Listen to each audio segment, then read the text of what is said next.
Evangelho de Marcos, capítulo 2. Quem achou diz amém aí, irmãos. A partir do versículo 1, diz assim a palavra do Senhor: E alguns dias depois, entrou outra vez em Cafarnaum, e soube-se que estava em casa. E logo se ajuntaram tantos que nem ainda nos lugares junto à porta eles cabiam. E anunciava-lhes a palavra. Versículo 3. E vieram ter com ele, conduzindo um paralítico, trazido por 4. E não podendo aproximar-se dele, por causa da multidão, descobriram o telhado onde estava, e fazendo um buraco, baixaram o leito em que jazia o paralítico. E Jesus, vendo-lhes a fé, disse ao paralítico: Filho, perdoados estão os teus pecados. E estavam ali assentados alguns dos escribas que arrazoavam em seu coração, dizendo: Por que diz assim blasfêmias? Quem pode perdoar pecados senão Deus? Versículo 8. E Jesus, conhecendo logo em seu espírito que assim arrazoavam entre si, lhe disse: Por que arrazoais sobre estas coisas em vosso coração? Qual é mais fácil, dizer ao paralítico: estão perdoados os teus pecados? Ou dizer: levanta-te e toma o teu leito e anda?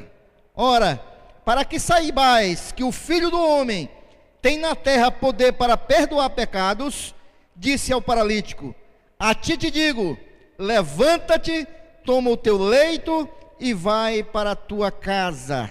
Versículo 12.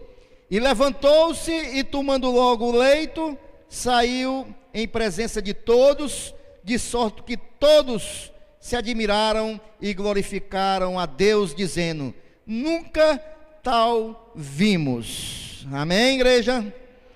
Feche os seus olhos novamente. Senhor Deus e Pai, precisamos, meu Deus, do teu direcionamento. Somos, meu Pai, completamente dependentes do Senhor.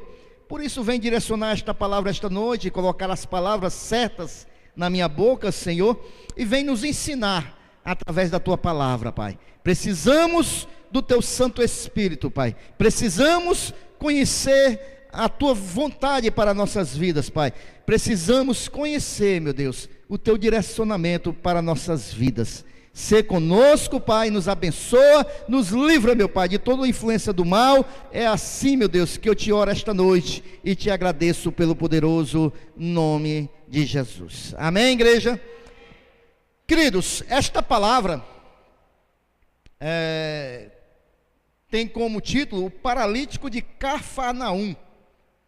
Cafarnaum era uma cidade, irmãos, da Galileia, que Jesus morou nela por algum tempo, e uma cidade da Palestina, melhor dizendo, que usufruiu de muitos milagres do ministério terreno de Jesus aqui nesta terra. Não teve uma cidade que presenciou mais milagres de Jesus do que Cafarnaum. Jesus, durante o seu ministério terreno, praticou enormes, inúmeros milagres nesta cidade. Algumas pessoas dizem, irmãos, que este ocorrido foi na casa de Pedro, né? Alguns historiadores, porque Pedro também habitava nesta região. E aqui nós podemos ver a história de um homem que recebe uma grande vitória na sua vida, que é a cura da paralisia. Todos nós, irmãos, lutamos todos os dias por muitas das coisas em nossas vidas. Uns lutam para vencer numa área, outros lutam para vencer em outra área, mas o certo é que enquanto nós temos vidas, todos nós lutamos todos os dias. Algumas pessoas dizem que a nossa vida nós devemos matar um leão por dia, porque todos os dias tem uma batalha, tem uma peleja, todos os dias tem algo que nós precisamos vencer. E nós, como cristãos, nós temos travado uma guerra maior ainda. Mas é certo também, irmãos, que nós, desde o ventre da nossa mãe, desde que nós saímos e começamos a viver, nós pelejamos, mas é certo também que há muitas pessoas neste mundo que parece que já perderam a esperança de vencer, parece que já perderam o ânimo de lutar, de guerrear, parece que já perderam a esperança de vencer essa luta, essa peleja que há muitos anos vem travando. Parece que há pessoas, irmãos, que estão como este homem aqui, paralisado, né? Estão paralisados, já cansados, fadigados. Há pessoas como este homem aqui, irmãos, que estão paralisados, muitas das vezes com aquela batalha na vida conjugal, ou na vida financeira, ou na vida profissional, emocional, familiar. Parece que há pessoas, irmãos, que estão paralisados, desistiram, e se acostumaram até mesmo com esta paralisia, se acostumaram até mesmo com a situação, até cansaram, entregaram os pontos. Não, já que eu não consigo vencer, vai ficar assim mesmo. Tal como este homem, irmãos, nós temos alguns procedimentos para obter a vitória sobre essa paralisia que muitas vezes chega sobre as nossas vidas e nos paralisa. Esse texto aqui nos mostra, irmãos, e é isso que eu quero ver com você esta noite. Você está com a sua Bíblia aberta, amém? Permaneça com a sua Bíblia aberta. Nós vamos ver aqui algumas coisas que são importantes, irmãos. Se há alguém aqui esta noite que está vivenciando essa paralisia, cansou e desistiu até mesmo de vencer nesta área que você tem pelejando, eu queria ver aqui na vida deste homem alguns exemplos para nossas vidas, para nos instruir esta noite.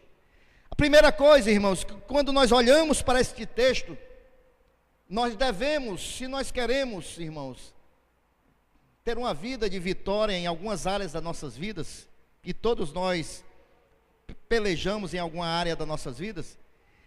Primeira coisa que nós devemos ter consciência, irmãos, se nós queremos vencer as batalhas que estão diante de nós, é que nós precisamos da cooperação, da ajuda de outras pessoas, irmãos.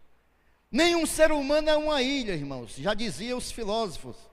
Nenhum ser humano, ele pode viver isoladamente.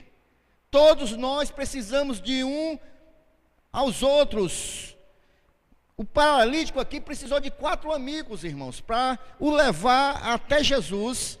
E esses 4 amigos aqui, irmãos, eles demonstraram amor, amizade, mas principalmente, irmão, fé na mudança da situação daquele paralítico, porque senão eles não teriam batalhado tanto para levar aquele homem na presença de Jesus. O que nós podemos ver aqui, irmãos, que esses 4 homens, eles decidiram se envolver com o problema daquele que estava paralisado. A igreja do Senhor Jesus, nós somos uma família ampliada. O que nós temos que ter em nossas mentes, irmãos, é que nós temos que ajudar uns aos outros, irmãos. Temos que nos envolver com o problema do nosso irmão. Nós não podemos ver o irmão com problema e fingir que não está acontecendo nada e não querer conversa. No mínimo que nós podemos fazer é orar pela vida do nosso irmão. Amém, igreja?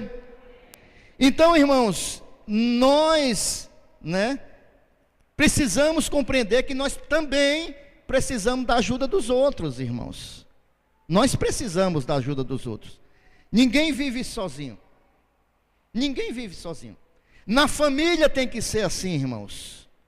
Na igreja tem que ser assim.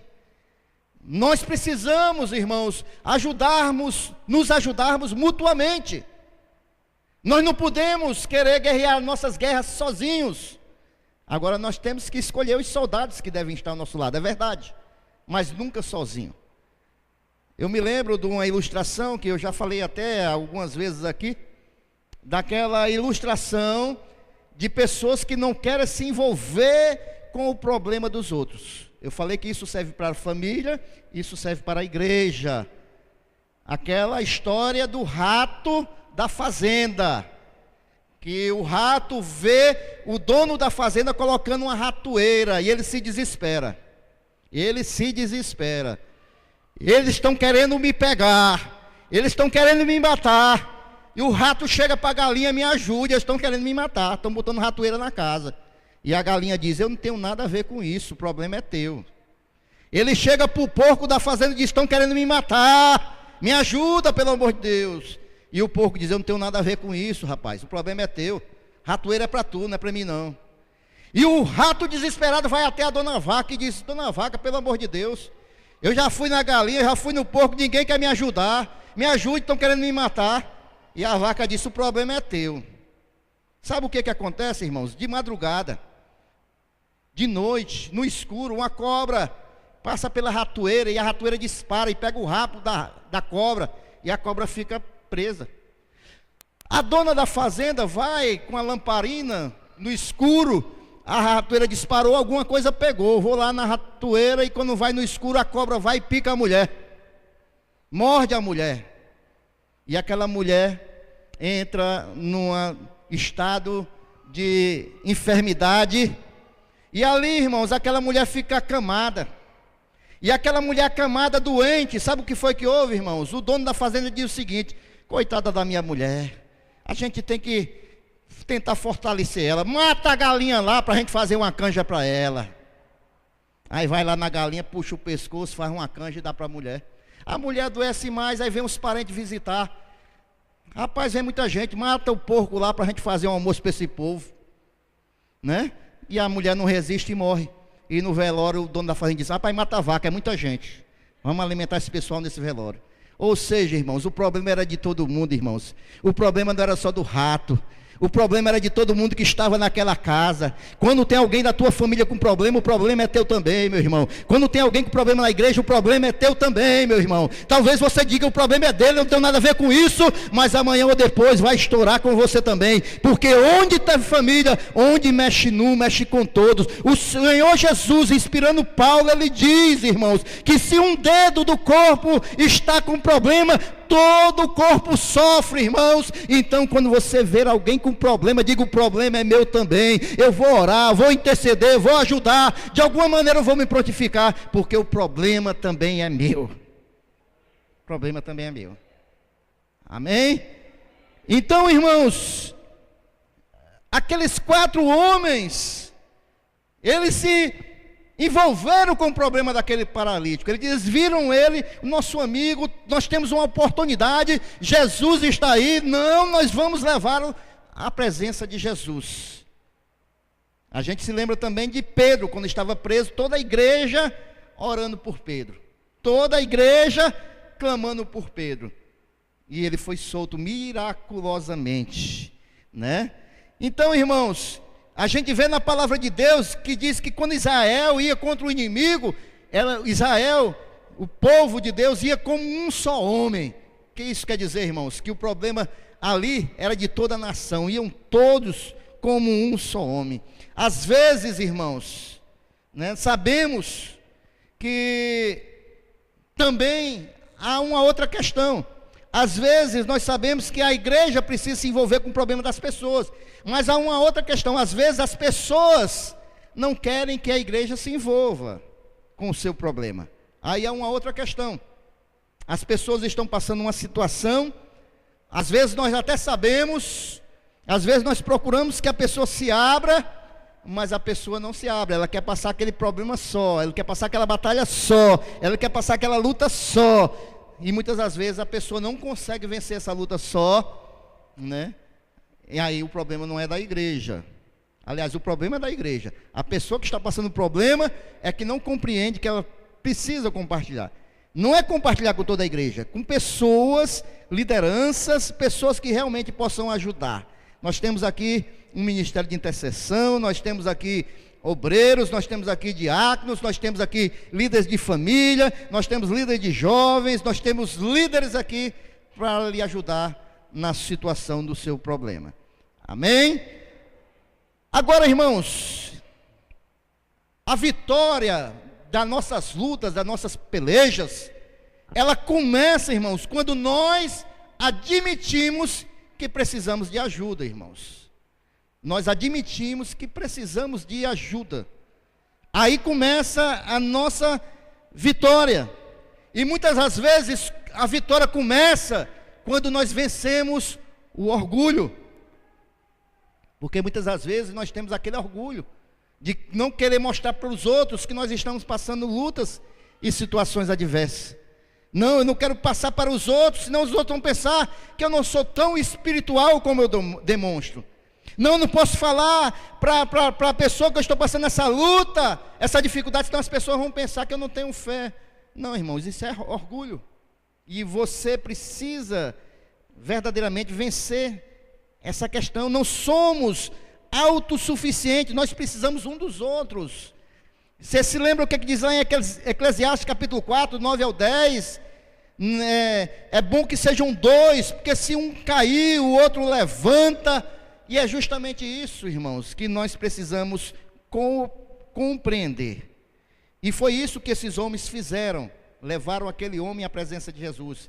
A cooperação, irmãos, a comunhão das pessoas, elas promovem algumas coisas. Em primeiro lugar, quando nós temos cooperação, nós somos sustentados em tempos de fraquezas. Quando nós vivemos nesta comunhão, em família, na igreja, nós somos sustentados em tempo de fraquezas, irmãos. Amém? Vocês se lembram daquele episódio que Moisés, o povo de Deus vai guerrear com os amalequitas? Moisés, Arão e Ur ficam no monte, observando lá a peleja, e o povo de Israel batalhando com os amalequitas. E eles perceberam uma coisa, que quando Moisés levantava as mãos e começava a interceder pelo povo, aí o povo de Deus começava a vencer na guerra. Mas quando Moisés baixava as mãos, os amalequitas começavam a prevalecer naquela guerra. Aí Arão e Ur perceberam isso, mas tinha hora que Moisés estava com as mãos cansadas de estar levantado e baixava. Aí Arão e Ur pegaram Moisés, sentaram ele numa pedra, e um pegou numa mão, levantou, o outro pegou na outra mão, levantou, e assim o povo de Deus venceu aquela peleja, porque na fraqueza, no cansaço de Moisés, os irmãos ajudaram a levantar as mãos, para que viesse a vitória. Meu querido e minha querida, eu quero te dizer esta noite, que se você está passando lutas, se você está passando momentos de dificuldade, de fraqueza, olha ao teu redor, olha para o lado, procura, porque tem pessoas que querem levantar as tuas mãos, porque tem pessoas que querem te ajudar. Você não vai parar, você não vai ceder para a derrota, porque Deus quer te animar, e para isso Ele usa a igreja, para isso Ele usa o povo de Deus, e tem gente querendo levantar as tuas mãos aqui esta noite. Tem pessoas querendo levantar as tuas mãos, te ajudar nesta peleja, porque, irmãos, a cooperação sustenta em tempos de fraqueza. A cooperação, meus irmãos, a unidade, realiza também grandes obras, faz com que nós possamos realizar grandes obras. Lá em Neemias, no capítulo 4, o livro que nós vamos estudar, Diácono Eduardo, 4, versículo 16, 17, diz o seguinte: naquele dia em diante, metade dos meus moços trabalhavam na obra, a outra metade empunhava lanças, escudos, arcos e couraça, e os chefes estavam por detrás de toda a casa de Judá, os carregadores que por si mesmo tomavam as cargas, cada um com suas mãos fazia a obra, e com a outra segurava a arma. Ou seja, o povo estavam unidos na peleja, na construção daquela grande obra. Enquanto uns trabalhavam, outros vigiavam, outros empunham a arma, e é desse jeito que aquela obra foi concluída, irmãos. Porque no tempo de peleja, no tempo de adversidade, a unidade, irmãos, a comunhão nos faz realizar grandes obras. Amém? E por último, irmãos, quando nós andamos em unidade, a nossa unidade, a nossa comunhão, ela adiciona poder na oração. Quando nós estamos juntos, irmãos, numa peleja, numa dificuldade, a nossa oração, irmãos, ela é adicionada de poder. Por quê, pastor? Porque em Mateus 18, 19, diz assim a palavra do Senhor: em verdade também vos digo, que se dois dentre vós, sobre a terra, concordarem a respeito de qualquer coisa que porventura pedirem, ser-lhe-á concedida por meu Pai que está no céu. Se dois, se em unidade, se em comunhão, se em ajuda, a oração, ela atinge um poder maior. Amém? Quem quiser orar pela vida desse pastor pode orar, irmãos, que eu preciso da sua oração, eu preciso da sua ajuda, mas também eu quero orar pela sua vida e ter orado pela sua vida, irmão. Que nós possamos orar um pelos outros, irmãos, que nós possamos nos despertar nos nossos momentos de oração, irmãos, é joelho no chão, clamando, irmãos, e apresentando a vida de cada irmão aqui, porque assim nós vamos vencer, não só um nem outro, mas toda a igreja do Senhor Jesus. Amém? Muito bem, irmãos, nós devemos ter consciência que nós precisamos de um dos outros, irmãos. Aqueles homens, eles ajudaram aquele paralítico. Aqueles homens levaram aquele paralítico à presença de Jesus. Nós devemos ter consciência também, irmãos, que nós, para alcançarmos a vitória, nós precisamos de determinação e fé para vencer todos os obstáculos. Amém, igreja? Determinação e fé, diga comigo. Para vencer, nós precisamos de determinação e fé, irmãos. Perseverança. Nós precisamos, irmãos, não retroceder. Aqueles homens, eles iam, irmãos, com aquele paralítico carregando. E quando eles chegam, eles veem uma multidão. Qualquer pessoa com pouca determinação iria dizer assim: não, não dá, não tem como, vamos retroceder. Vamos deixar para o outro dia, vamos esperar uma outra oportunidade, vamos deixar que haja outra situação, aí nós vamos resolver. Mas aqueles homens não, eles disseram: vai ser hoje que nós cremos que o teu quadro vai mudar, vai ser hoje que nós cremos que a situação vai ser invertida, irmão. Vai ser hoje, mas não tem para onde passar, não tem problema. Eu não vim aqui, foi determinado de ver a tua cura, eu vou por cima do telhado. Quem vai comigo? Vamos lá. Determinação, irmãos. Ah, eu quero, pastor, mas no primeiro obstáculo, desanima, olha por lado, retrocede. Na primeira coisa que muitas das vezes traz uma dificuldade, aí quer voltar para trás, desistir. E é tudo que a adversidade quer, irmãos, para que nós venhamos desistir, irmãos. É tudo que se apresenta na nossa frente, irmãos. É tudo que quer nos paralisar. É tudo que muitas das vezes, irmão, quando nós não encontramos uma saída, uma solução, nós queremos desistir. Mas a palavra de Deus para a sua vida esta noite é determinação e fé. Não desista, determine no seu coração que você vai conseguir. Determine no seu coração que você vai continuar avançando. A peleja está grande, mas eu não vou retroceder. Eu creio num Deus de poder, eu vou em frente. Continue crendo nisso. Nós servimos verdadeiramente um Deus que coopera conosco, irmãos. Mas para isso ele espera o quê? A minha atitude. Veja aí no versículo 5. E Jesus, vendo-lhes a fé, Jesus viu a fé daqueles homens. Jesus observou, irmãos, a fé daqueles homens. Aqueles homens conseguiram chamar a atenção de Jesus pelo seu ato de fé. Sabe o que a Bíblia diz em Hebreus 10, 38? Mas o meu justo viverá da fé, e se ele recuar, a minha alma não tem prazer nele. O meu justo viverá da fé, irmãos. Tem algum justo aqui esta noite, justificado pelo sangue do Cordeiro? Aqueles homens chamaram a atenção de Jesus. E tem mais, irmãos, aqueles homens demonstraram uma fé prática. Não fé só de boca, irmãos. Eles agiram. É a fé que opera. É a fé que age. É a fé que verdadeiramente se movimenta. Não é uma fé só de boca. Alguém disse certa vez: a fé é uma súplica que pode ser sem palavras, mas jamais sem ação, firmada na confiança e na disposição poderosa de Deus nos ajudar, irmãos. A fé, ela pode ser uma súplica, sem palavras. Eu posso ter fé sem falar nada, mas jamais eu posso ter fé sem ação. A sua fé é assim, meu irmão. A sua fé lhe leva a agir. A sua fé, meu irmão, lhe faz você trabalhar pelaquilo que você tem crido. A sua fé faz você atuar pelaquilo que você crê no seu coração. Se sua fé é assim, a sua fé verdadeiramente opera em você, e verdadeiramente você vai alcançar os objetivos que você tem determinado de acordo com a vontade de Deus. Agora, se a sua fé é só de palavra, mas não é de ação, irmãos, a fé, ela não produz nenhum resultado. Você quer ver um exemplo aqui, irmãos? Lá em Marcos 5, versículo 25 ao 34, nós vemos aquele exemplo da mulher do fluxo de sangue, irmãos.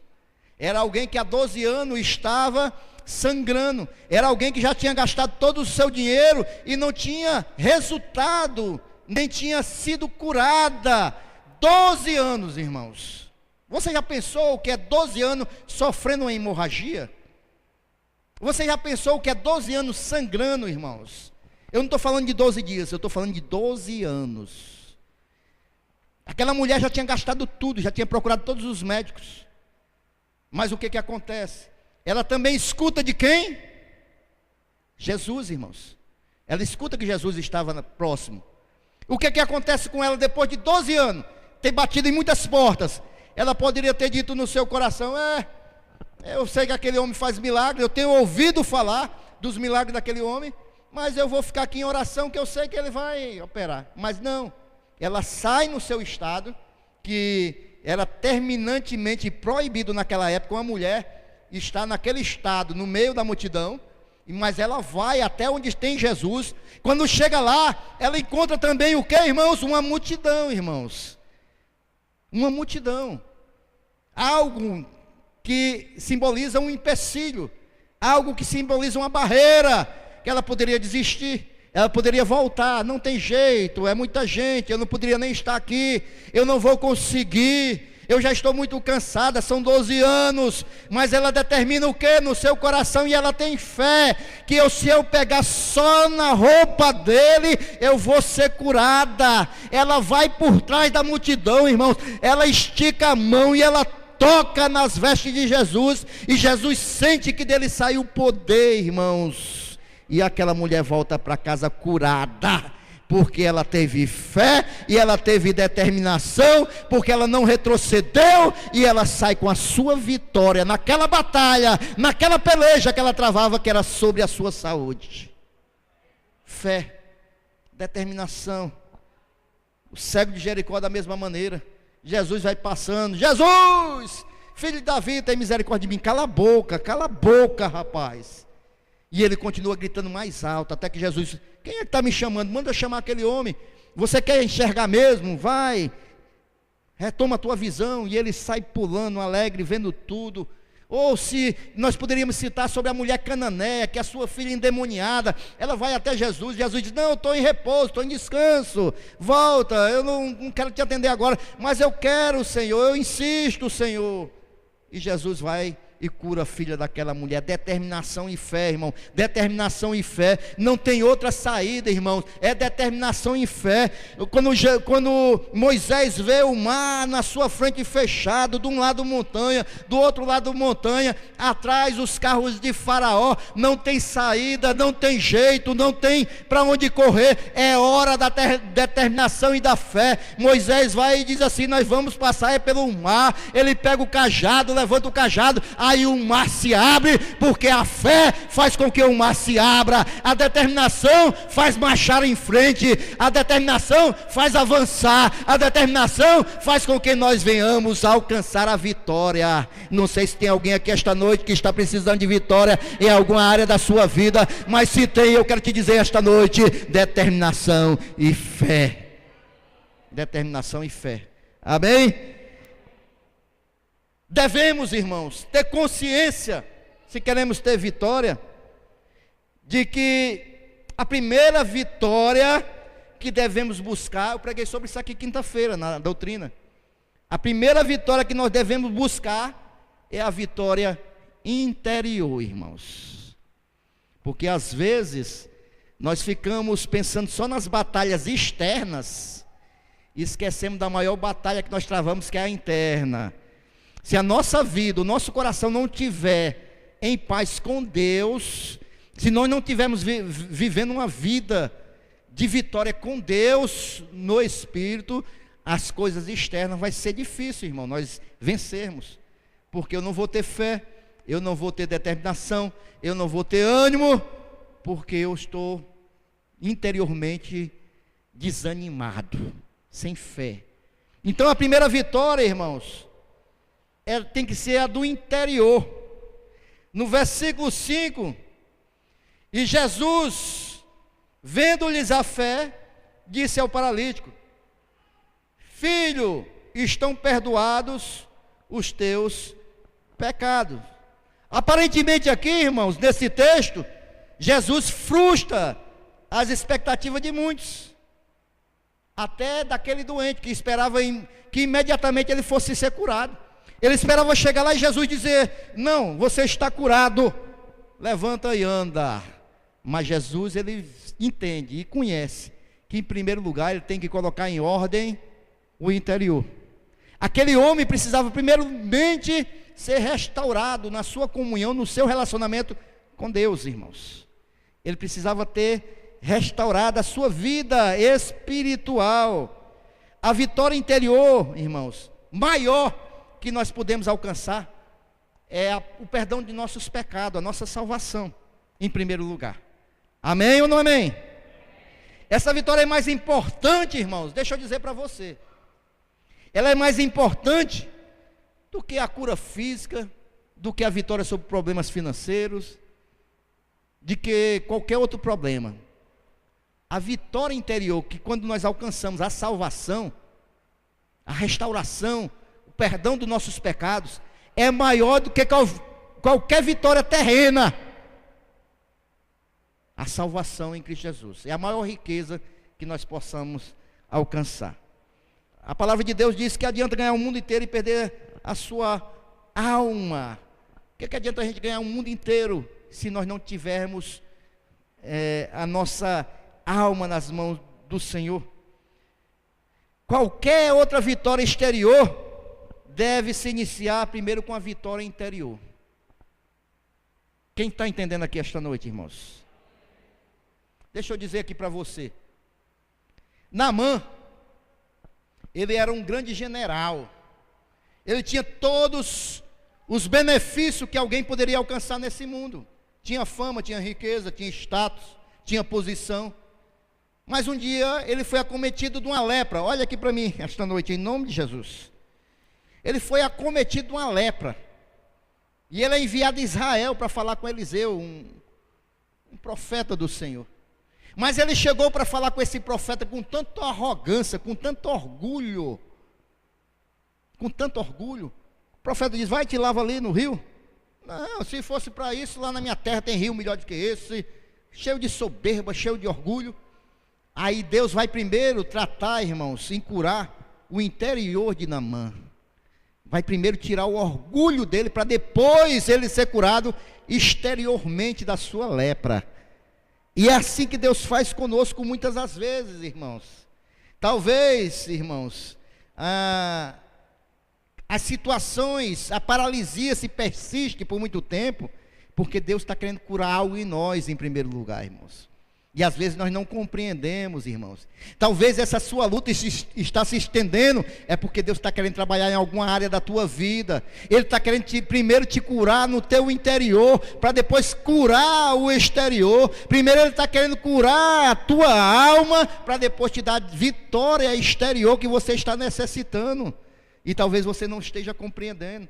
Talvez você esteja passando pelo tratamento de Deus. Talvez você esteja passando pelo processo de Deus. Porque na hora certa que você for trabalhado, que você mudar o seu interior, aí Deus vai te conceder esta vitória que você esteja batalhando, buscando. Mas em primeiro lugar, Deus quer consertar o interior. No processo de busca, de cura do exterior, Deus primeiro cura o interior. Quantos estão entendendo aqui esta noite, irmãos? Talvez seja esse o seu caso.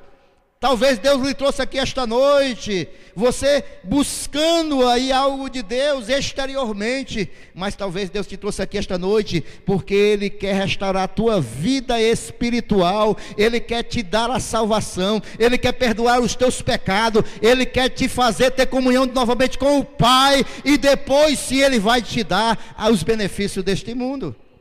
Mas em primeiro lugar, a vida espiritual. Nós temos um evangelho aí hoje que está invertido, irmãos. Nós temos um evangelho aí que está sendo anunciado, que está invertido. Por quê? Porque as pessoas estão buscando só o exterior, esquecendo o interior, que é o mais importante. As pessoas estão correndo para as igrejas, buscando os benefícios materiais, esquecendo os benefícios espirituais. Não é proibido você ter bens materiais.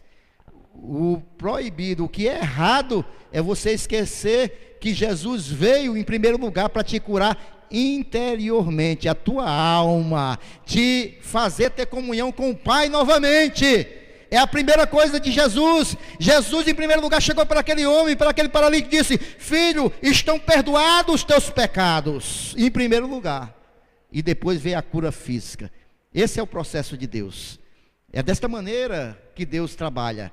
Amém ou não amém, irmãos? Muito bem, irmãos, nós devemos ter consciência, irmãos, né? Também que quando Deus, Ele trabalha na vida de uma pessoa, nós podemos ver isso aí do versículo 6 e 7, que quando Deus trabalha na vida de uma pessoa, vai haver sempre pessoas que vão questionar a ação de Deus na sua vida. Versículo 6 e versículo 7, quem está com a Bíblia aberta aí? Diz assim a palavra do Senhor: e estavam ali assentados alguns dos escribas, que arrazoavam em seu coração, dizendo: por que diz este assim blasfemas? Quem pode perdoar pecados senão Deus? O alvo principal da crítica aqui, nós podemos ver que era Jesus. Amém? Os escribas começaram a criticar em primeiro lugar Jesus. Por quê, irmãos? Porque os escribas, irmãos, eles tinham uma compreensão do Messias diferente.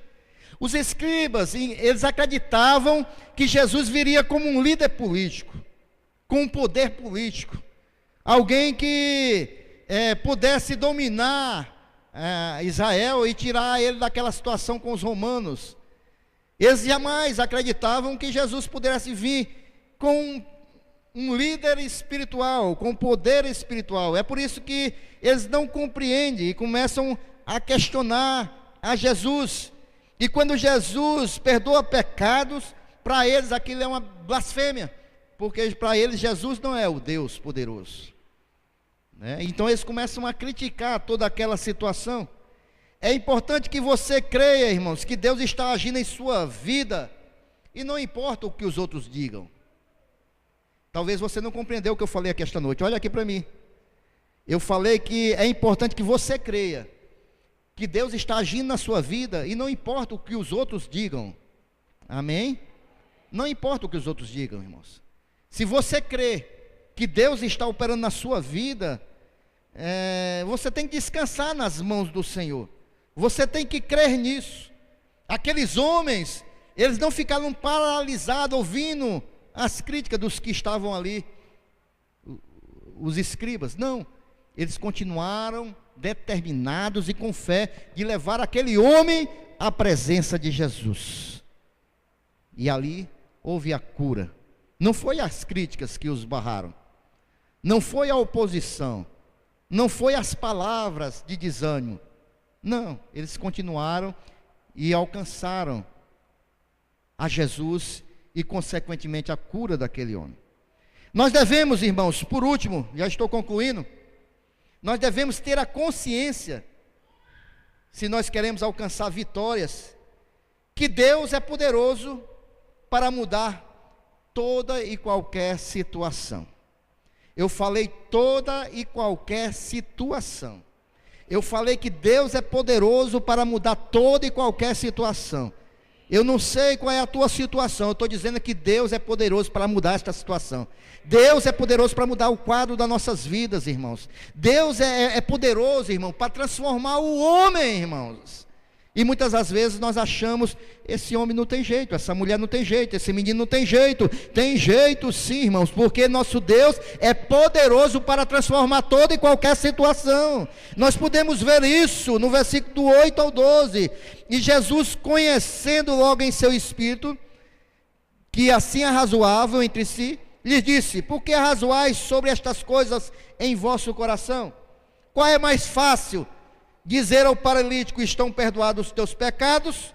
Ou dizer-lhe: levanta-te, toma o teu leito e anda? Ora, para que saibais que o Filho do Homem tem poder na terra para perdoar pecados, disse ao paralítico: a ti te digo, levanta-te, toma o teu leito e vai para a tua casa. E levantou-se, tomando logo o leito, saiu em presença de todos, de sorte que todos se admiraram e glorificaram a Deus, dizendo: nunca nunca vimos algo tão maravilhoso. Jesus, irmãos, Ele faz muito mais do que aquilo que nós pensamos ou imaginamos. Jesus curou aquele homem fisicamente, mas muito mais do que isso, salvou a sua vida. Muito mais do que isso, restaurou a sua alma, restaurou a sua comunhão com o Pai. O Senhor, Ele faz assim conosco, irmãos. É um processo muito simples, meu irmão, de nós sermos cristãos. É nós termos uma vida cristã verdadeiramente séria, em comunhão com Deus. Aí as demais coisas são o quê? Acrescentadas. É isso que a palavra de Deus nos mostra: buscar em primeiro lugar o reino de Deus, e as demais coisas são acrescentadas. É isso que Deus fez aqui. Em primeiro lugar, Ele manifestou o poder de Deus, e depois a cura veio sobre aquela vida. Amém, igreja? Muito bem, irmãos, quero concluir essa mensagem falando ainda de duas lições que nós podemos ver nesse texto. Em primeiro lugar, irmãos, eu falei para os meus amados irmãos que Cafarnaum era a cidade que mais viu milagres de Jesus. Foi a cidade que mais ouviu mensagens de poder de Jesus. Você já pensou? Você está numa cidade que Jesus está pregando quase todo dia, e você ouvindo aquelas mensagens de Jesus? Mas por outro lado, irmãos, era uma cidade que era incrédula, irmãos. Era uma cidade que... aqui foi um caso praticamente isolado, porque Cafarnaum não recebia praticamente o evangelho do Senhor. E às vezes, irmãos, nós estamos vivendo desta maneira, né? Ali os líderes religiosos, nós também podemos ver que eles tinham um coração duro. Eles não deixavam a mensagem entrar em seus corações, né? Eles achavam ali que Jesus, os líderes religiosos, criticando Jesus, eles achavam que Jesus estava trabalhando fora dos padrões religiosos deles. Então eles não recebiam a mensagem de Jesus. Agora deixa eu dizer uma coisa para você, irmão. Jesus, Ele ama mais as pessoas do que padrões religiosos ou liturgias religiosas. Amém? Repita comigo: Jesus, Ele me ama mais do que padrões religiosos ou liturgias religiosas. Jesus nos ama muito mais do que isso, irmãos. Jesus nos ama muito mais do que qualquer tipo de padrão religioso que se instala. Jesus está acima dos padrões religiosos.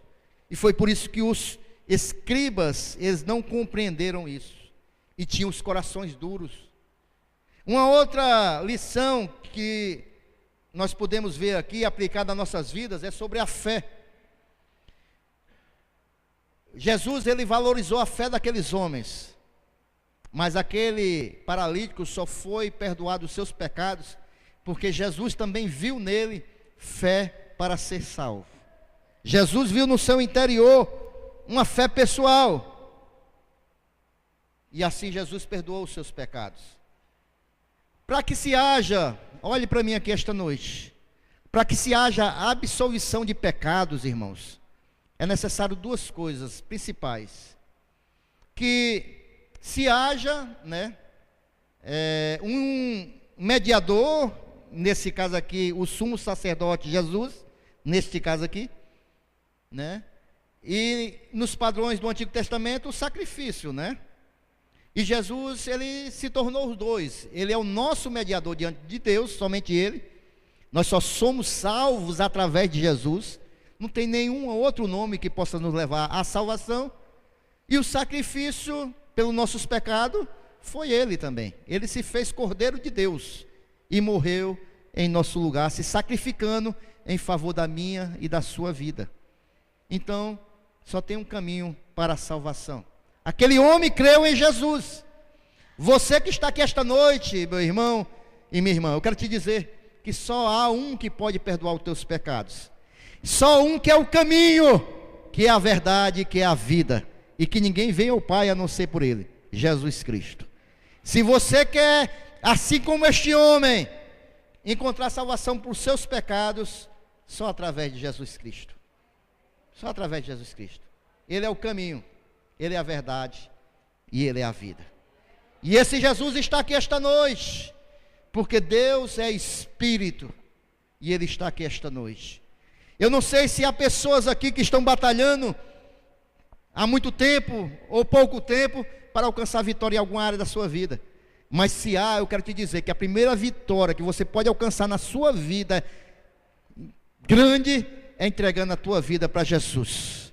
É encontrando a salvação dos teus pecados. E depois Deus Ele vai dar prosseguimento na tua vida, nas áreas que você precisa alcançar a vitória. Mas assim como este homem aqui, a primeira coisa que Deus fez foi perdoar pecados. E depois Deus curou. E esse mesmo Jesus está aqui esta noite. Esse mesmo Jesus tem o mesmo propósito. Ele quer salvar a tua alma e quer também te dar, abençoar a tua vida material e espiritual. O Senhor Jesus, Ele está aqui esta noite porque acima de tudo Ele te ama, irmão. Ele te ama. Talvez você não tenha amigos que façam o que aqueles homens fizeram por você. Mas se você tem um grande amigo que nós vimos quinta-feira, e ele te trouxe até aqui esta noite, que é o Espírito Santo de Deus, e ele te trouxe a presença de Jesus, e esta noite você tem condição de entregar a tua vida completamente nas mãos de Jesus, para que Ele possa perdoar os teus pecados. Amém? Vamos ficar em pé glorificando a Jesus.